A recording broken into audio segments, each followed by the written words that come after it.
Guys welcome back to my channel. Idli Kadai എന്ന് പറഞ്ഞ സിനിമ കണ്ടിരിക്കുകയാണ്. Written and directed by Dhanush തന്നെയാണ് മെയിൻ ലീഡ് ചെയ്തിരിക്കുന്നത്. വേറെ അഭിനയിച്ചിരിക്കുന്നവർ നിത്യ മേനൻ, സത്യരാജ്, നമ്മുടെ രാജ്കിരൺ എന്ന് പറയുമ്പോൾ നമ്മുടെ ധനുഷിൻ്റെ ഡയറക്ടോറിയൽ ഡെബ്യൂവിൽ അഭിനയിച്ച രാജ്കിരൺ അണ്ണൻ എന്ന് തന്നെ പറയണം. എന്ന് വെച്ചാൽ ആ സിനിമയിൽ ധനുഷിൻ്റെ സീനിയർ വേഷം, ലൈക്ക് എന്താ പറയുക, ആ ഒരു യങ്ങർ എൽഡർ ആ റോള് ചെയ്ത മച്ചാനാണ്. കാലഘട്ടം മാറുമ്പോൾ ധനുഷ് രാജ്കിരണായി മാറുന്നു. ആ ഒരു സ്കീമായിരുന്നു ആ സിനിമയിൽ. നല്ല സിനിമയായിരുന്നു കേട്ടോ. ധനുഷ്, നിത്യമേനൻ, പൃഥ്വിരാജ്, ശാലിനി പാണ്ഡെ, നമ്മുടെ അർജുൻ റെഡ്ഡിയിൽ മെയിൻ ലീഡ് ഫീമെയിൽ ലീഡ് ചെയ്തിരുന്ന ശാലിനി പാണ്ഡെ സിനിമയിലുണ്ട്. സമുദ്രകന്യുണ്ട്. പിന്നെ ഇലവർസ് എന്ന് പറഞ്ഞൊരു ചേട്ടനുണ്ട്. ആ ചേട്ടൻ നിങ്ങൾ പല സിനിമയിലും കണ്ടിട്ടുണ്ടാവും.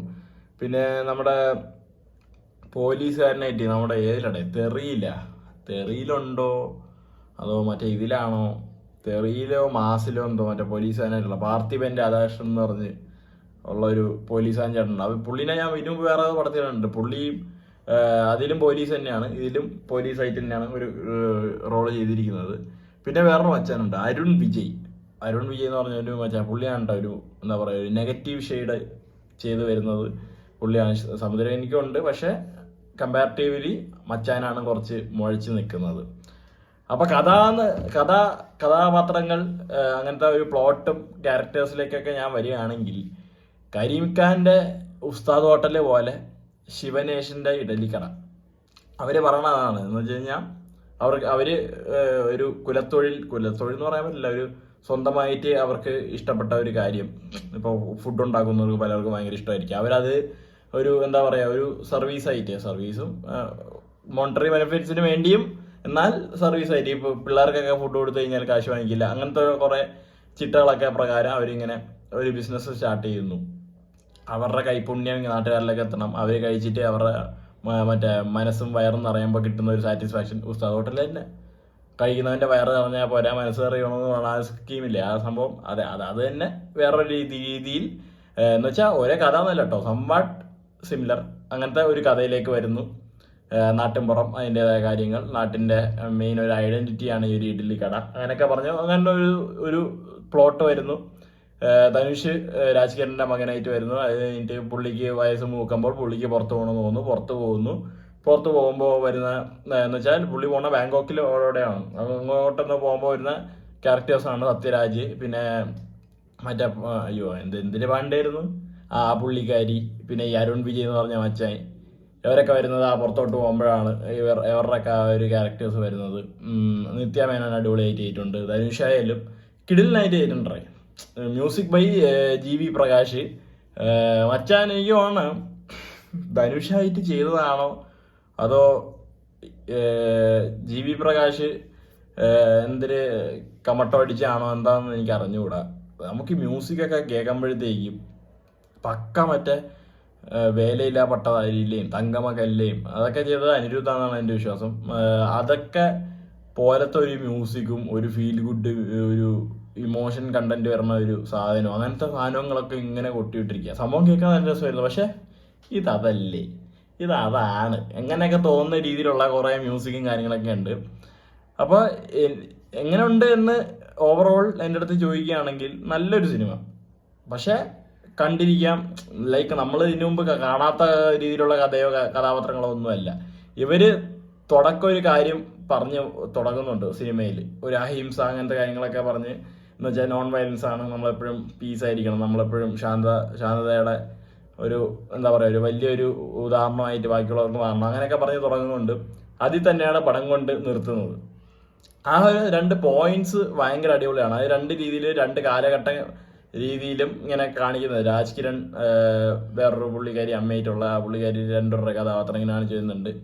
പിന്നെ ഇവിടെ ധനുഷിന്റെയും നിത്യാമേനന്റെയും കഥാപാത്രങ്ങളായിട്ട് നമുക്കിങ്ങനെ ആ സീൻസ് ഓവർലാപ്പ് ചെയ്ത് നമുക്കിങ്ങനെ കാണിച്ചു തരുന്നുണ്ട്. അതൊക്കെ നല്ല രസമായിട്ട് തന്നെ, നല്ല ഫീലോടെ തന്നെ പടം എൻഡ് ചെയ്യുന്നുണ്ട്. പക്ഷെ ഡ്യൂറേഷൻ കുറച്ച് കുറയ്ക്കാമായിരുന്നു എന്നൊരു പേഴ്സണൽ അഭിപ്രായം എനിക്കുണ്ട്. കാരണം എന്ന് വെച്ച് കഴിഞ്ഞാൽ 2-2.5 മണിക്കൂർ എന്തോരോ സിനിമയുണ്ട്.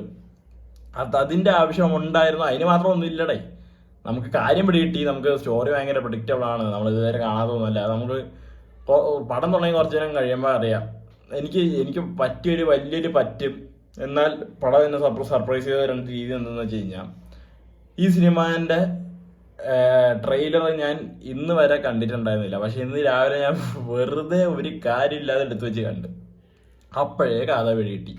ശരി, ധനുഷിൻ്റെ പടമല്ലേ, പോയി നോക്കാമെന്ന് പറഞ്ഞ് ധനുഷിൻ്റെ പടം ആയതുകൊണ്ട് മാത്രം പോയി. അതുകൊണ്ട് ഓക്കെ. പക്ഷെ ഞാൻ ട്രെയിലർ കണ്ടപ്പോൾ ഞാൻ വിചാരിച്ചു ധനുഷ് ഒരു ഡബിൾ റോൾ രീതിയിൽ വരുന്ന ഒരു പരിപാടി ആയിരിക്കും എന്നാണ് ഞാൻ വിചാരിച്ചത്. അച്ഛൻ മകൻ, അച്ഛൻ മറ്റേ ട്രഡീഷൻ, മോൻ മറ്റേ മോഡേൺ, ആ ഒരു രീതിയിലുള്ള സംഭവമാണ് ഞാൻ പ്രതീക്ഷിച്ചത്. അങ്ങനത്തെ കുറച്ച് സീൻസും കാര്യങ്ങളൊക്കെ ആയിട്ട് വരും എന്നാണ് ഞാൻ വിചാരിച്ചത്. പക്ഷെ അങ്ങനെയൊന്നും ആയിരുന്നില്ല. ആ ട്രെയിലർ എന്താ പറയുക, ഒരു ഉൾട്ടാ സാധനമായിരുന്നു. അത് ശരിക്കും എനിക്ക് ഇഷ്ടപ്പെട്ടു. അതാണ്. പക്ഷെ കഥ എന്താണെന്ന് വെച്ച് കഴിഞ്ഞാൽ, ഇപ്പോൾ ഉസ്താദ് ഹോട്ടലിലൊക്കെ പറയുന്ന ഒരു സംഭവം തന്നെ, എന്നാൽ കുറച്ചും കൂടി വേറെ എന്താ പറയുക, പാസം കുറെ കുത്തി നിറച്ച് എടുത്തു വെച്ചിട്ടുണ്ട്. അച്ഛൻ മകൻ പാസം, അങ്ങനത്തെ അച്ഛൻ മരിക്കുമ്പോഴുള്ള മകൻ്റെ ഒരു സിറ്റുവേഷൻ. നമ്മൾ ഈ കുറേ തമിഴ് പടത്തിലൊക്കെ നമ്മൾ നാട്ടുകാർക്ക് അറിയുന്ന പല പടത്തിലും കാണുന്ന സംഭവങ്ങളൊക്കെ തന്നെ, പക്ഷേ ഈ ഫുഡ് ഇൻക്ലൂഡ് ചെയ്ത് ഇങ്ങനെ ചെയ്തിട്ടുണ്ട്. സത്യം പറഞ്ഞാൽ അവർ ഈ 3 ഇഡലി എടുത്ത് വെച്ച് മറ്റേ കറിയൊക്കെ ഒഴിച്ച് ഇങ്ങനെ കഴിച്ചിട്ട് ഇങ്ങനെ കാണുമ്പോൾ സത്യം പറഞ്ഞാൽ ഇഡ്ഡലി കഴിക്കാൻ തോന്നും. പക്ഷേ ഇഡലി ഒട്ടും ഇഷ്ടമില്ലാത്ത എനിക്ക് വരെ അവർ ആ ഒരു ടേസ്റ്റ് കൊണ്ടുവന്നു. ആ സംഭവങ്ങളൊക്കെ ഓക്കെ, ഇമോഷനിലേക്ക് നല്ലോണം കണക്ട് ആയിട്ടുണ്ട്. കാര്യങ്ങളെല്ലാം ശരിയാണ്, എനിക്കിഷ്ടപ്പെട്ടാണ്. പക്ഷേ തിയേറ്റർ വാച്ചിനുണ്ടോ എന്ന് ചോദിക്കുകയാണെങ്കിൽ ഇല്ലടേ. അങ്ങനെ തിയേറ്ററിൽ മസ്റ്റ് വാച്ചതെന്ന് ഞാൻ പറയില്ല, വീട്ടിൽ OTT ഫാമിലിയൊക്കെ ആയിട്ട് വന്ന് ഇന്നിങ്ങനെ ചുമ്മാ കാണാൻ പറ്റിയ ഒരു സിനിമ. That's all with Idli Kadai. ധനുഷിൻ്റെ കുറച്ച് വേറൊരു ഞാൻ നോട്ട് ചെയ്തൊരു സാധനം കേട്ടോ, ഇഡലി കഴിക്കാൻ പറഞ്ഞൊരു ചേട്ടനുണ്ട്, പിന്നെ ആ പോലീസുകാരൻ.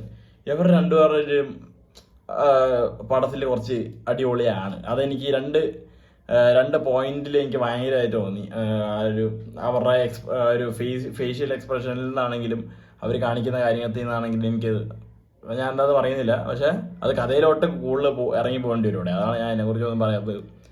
But they were nice. പിന്നെ സമുദ്രകന്യ നല്ലോണം ചെയ്തിട്ടുണ്ട്.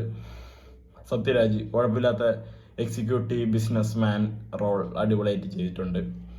മച്ചാന് കുഴപ്പമില്ല. അയ്യോ, പിന്നെ മെയിൻ നെഗറ്റീവായിട്ട് എനിക്ക് തോന്നിയത് ആ പുള്ളിക്കാരിയാണ്. എന്താണ് പുള്ളിക്കാരിൻ്റെ പേര്? ശാലിനി പാണ്ഡെ. എന്തോ പെറ്റ തള്ള സഹിക്കൂല കേട്ടോ. നിങ്ങളുടെ മറ്റേ അർജുൻ റെഡ്ഡിയിൽ നൈസായിരുന്നു, അത് ആ ഒരു അഭിപ്രായം എനിക്കിപ്പോഴും ഉണ്ട്. ഇതിലെന്തോന്നുണ്ട് ഇത് മറ്റേ ക്ലൈമാക്സിലോട്ടൊക്കെ എടുക്കുമ്പോഴത്തേക്ക് ഒരു സീനുണ്ട്, അതൊക്കെ നിർത്തി പോടേന്ന് തോന്നിപ്പോയി. അങ്ങനത്തെ ചെറിയ ചെറിയ പ്രശ്നങ്ങൾ ഡ്യൂറേഷൻ ചെയ്തൊക്കെ ഒഴിച്ചു കഴിഞ്ഞ് കഴിഞ്ഞാൽ നല്ലൊരു എന്താ പറയുക, നല്ലൊരു മെസ്സേജ്. ഫണ്ട് കൊടുത്ത മെസ്സേജ് എത്ര ഉത്സാഹോട്ട് ഇറങ്ങിയിട്ട് ഇപ്പോൾ എത്ര വർഷമായി? 10-13 വർഷം എന്തിനായില്ലേ? അതുപോലത്തെ ഒരു സംഭവം. എന്തായാലും കാണുന്നവരുടെ കണ്ടു നോക്കണേ. ധനുഷ് ഫാൻസൊക്കെ എന്തായാലും കണ്ടുനോക്കൂ. രായനയിലും മറ്റേ തൊലിഞ്ഞ പടത്തിനേക്കാളും എന്തുകൊണ്ടും ഡയറക്ഷൻ വൈസ് ബെറ്റർ ആയിട്ട് തന്നെ ഉണ്ട്. നിലാവുക്ക് എന്മേൽ എന്നടി കോപം എന്ന് പറഞ്ഞാൽ അത് പുള്ളി പണി വിട്ടാണ്. അത് പിള്ളേരുടെ പടം എന്തെങ്കിലും ആവട്ടെ എന്ന് പറഞ്ഞാൽ പുള്ളി കൊളുത്തി വിട്ടാണ്. അത് കാണുമ്പോൾ നമുക്ക് മനസ്സിലാവും. അങ്ങനത്തെ പടമൊന്നും നിങ്ങൾക്ക് പറ്റൂല എന്നാ, നിങ്ങൾ അങ്ങനത്തെ പടമൊന്നും ചെയ്യരുത്. ഇനി ഇതുപോലത്തെ നിങ്ങൾ തന്നെ അഭിനയിക്കുന്നത് നല്ല നമുക്ക് പഴയ ധനുഷടാ. ധനുഷിന് എന്താ ഏജ് ഒരു കാലത്ത് തോന്നിക്കാത്തത്. ഇപ്പൊ വേണമെങ്കിൽ പുള്ളിനെ മറ്റേ 10ാം ക്ലാസ് പയ്യെന്ന് പറഞ്ഞുകൊണ്ടിരുന്ന ആ രീതിയിൽ മേക്ക് ഓവർ ചെയ്ത് ഇറങ്ങി വെക്കാൻ പറ്റുന്ന ആടെ വേറെ ആരുണ്ട് തമിഴില്? ശിവകാർത്തികേയൻ ഒരു പോയിന്റ് വരെ ഉണ്ടായിരുന്നു, ഇപ്പൊ ഇല്ല. വിജയിനെയും സൂര്യനെയൊക്കെ നിങ്ങൾ വെച്ച് ഉണ്ടാക്കണമെങ്കിൽ വെച്ച് ഉണ്ടാക്കണം, വേറെ ഒരു വഴിയുമില്ല. ധനുഷിന് ആ ഒരു സംഭവം ഉണ്ട്, പുള്ളീൻ്റെതായ ഒരു ഓറയുണ്ട്, കാര്യങ്ങളുണ്ട്. അതുകൊണ്ട് പുള്ളീൻ്റെ സിനിമകളൊക്കെ നമുക്ക് എന്താ പറയുക, റിലേറ്റബിൾ എന്ന് പറയാനുള്ള 100% റിലേറ്റബിൾ ആയിരിക്കാം മിക്ക പടങ്ങളും.